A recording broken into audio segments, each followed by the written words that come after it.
Happy International Day of the Girl. It's so incredible to be celebrating this again this year and really working together with so many partners around the planet to lift up our girls and our boys to make sure that they're getting what they deserve to make the future that we all need and hope for them.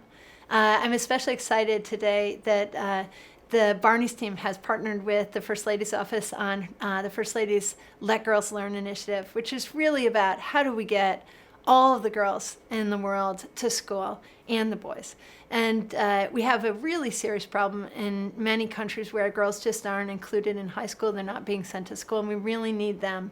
And, as the U.S. Chief Technology Officer, I want them to not only learn, of course, reading and writing and the basics of schooling, but to be really part of invention and making and discovery and the passions that are science and technology and engineering and math, as much as writing and storytelling and all those pieces, so that they have a broad set of tools available to them as they work to impact the world and their communities and participate at a level that they deserve to have, which is full equally.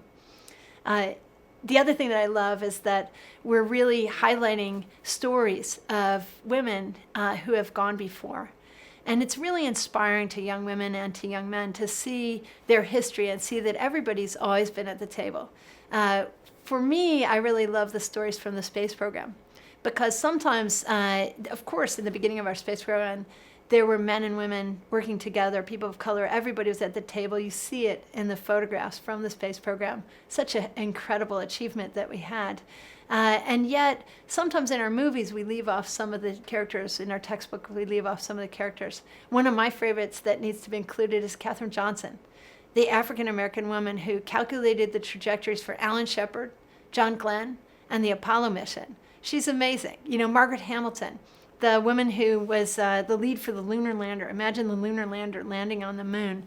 All the software that was controlling that. That was her project. She wrote or led that code. We want to know her story together with everybody else. It really inspires our young women and our young men to know that they can be part of this and they can be part of making the future amazing. So again, happy International Day of the Girl, and I love the hashtag GirlPossible.